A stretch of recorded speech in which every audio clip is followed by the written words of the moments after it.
Hello ladies and gentlemen, welcome back to the channel, and today we're going to be showing you how to fit these sexy little paddles onto your Fanatec McLaren GT3 V2 wheel, and these are made by SimMakerZ.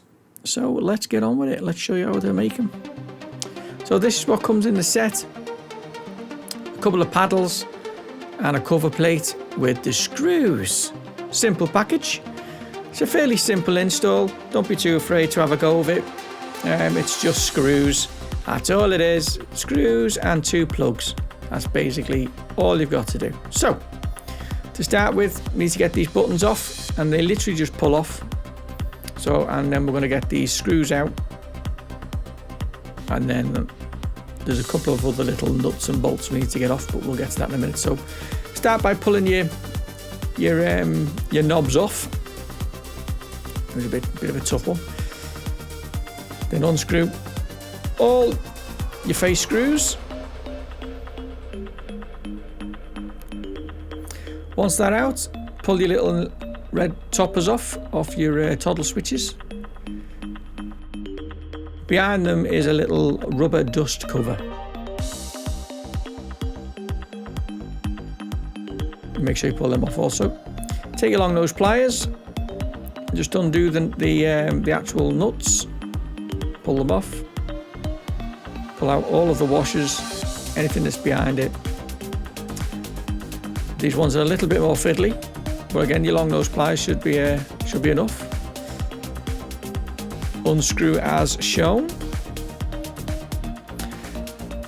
and then you're ready to pull the plate off. Now, my mistake was I didn't lean the wheel forward when I pulled it off, so all the buttons fell out. Not that it's difficult to put back, but you know what I mean. Just made the job a little bit more messy. So I'll just put these aside, and then we're all going to get on to unscrewing the motherboard itself that's in the wheel. So there's one there, there's one here, another one there, another one there. Be careful when you're undoing them. You don't want to fall off the screw and scratch the board. It's not what you want to be doing. Not a good look. So there's 1, 2, 3, 4, 5, 6. There's 7 in all. And there's one little hidden one here under the big. There's like a big wide cable at the bottom.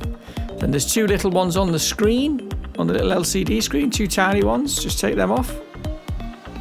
And then the board should just pull straight out, like so. Be just nice and gentle. None of it needs to be aggressive. There you go. Okay, so once that's done, there's 2 tiny screws right in the top here, which is holding the slip pin, which is holding the original paddle in place. So there's a little plastic sort of circlip. Once you've taken that out, pull the pin, and the orange metal bar comes out. Just like that. Then we're ready to prep the rest of it. So spin the wheel over. There's 2 rubbers per side which you need to take out, and then push the magnets out. Take them out. Once you turn it back round, and then we need to undo the 4 that I'm pointing at here. The 4 bolts in the quick release, we need to get them out. We need to get them out obviously because there's a faceplate going on and it needs to be able to fit properly, so that's what we need to do. So take them out, then we'll install the first one. Self-explanatory which side they go to. There's a slit, as you can see, in the bottom of the paddle, which sits there where the rubbers were. It sits over the top of it. It acts like an anchor for it. Very well designed, these. They're a quality, bit of a quality item, I've got to say. And not that expensive, if I'm honest. Well worth the money. So yeah, rinse and repeat on the other side. Again, make sure it lines up with the slot. Should just push in. Because I'm having some wire on the other side issues. There you go, just slots in nicely there. Then we're going to stick our faceplate back on. I say back on, I mean put the faceplate on, because it's never been on before. Once we get that on, we'll semi-screw it in with the screws that came with it.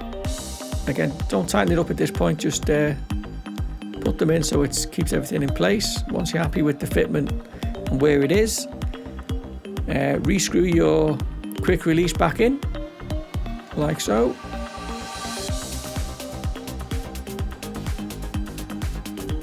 Don't over tighten the, well, you can tighten the quick release ones down as per usual,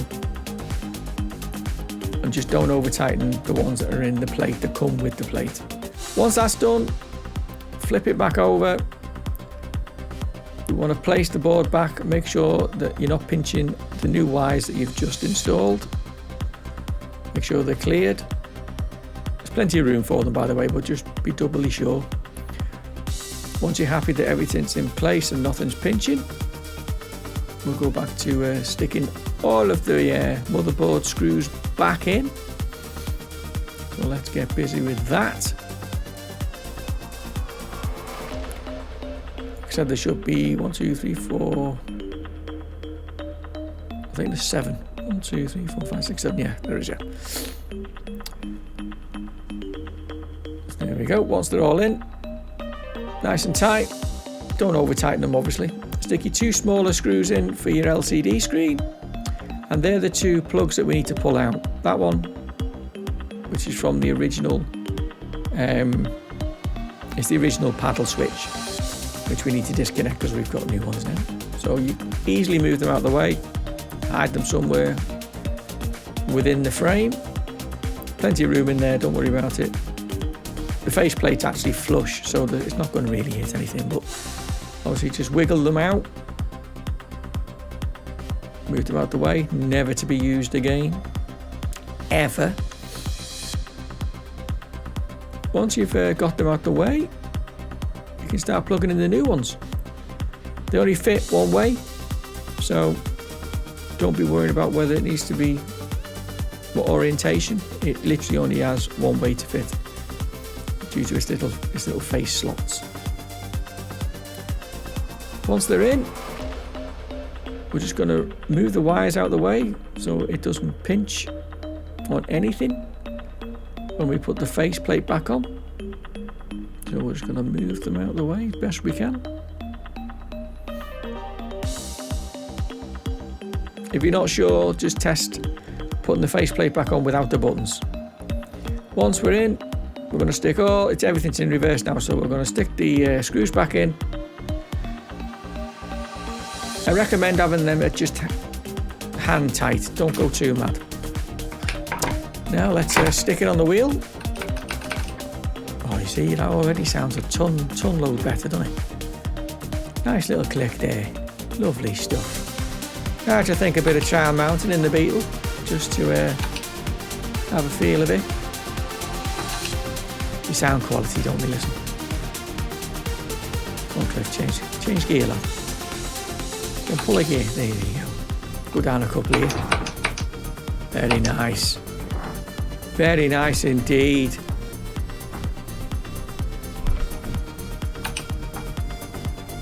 Works straight out the box, so bang tidy, that's a successful mission right there. They look great for a startup as well, because it's all carbon fibre stuff. Better than the orange bar. It's a lot easier to pull than the orange bar. It doesn't sound as loud as the orange bar. It's just what the wheels should come with, if I'm honest. But never mind. Never mind, Fanatec. I think they left some room for us to mod it, so we've modded it. There we go.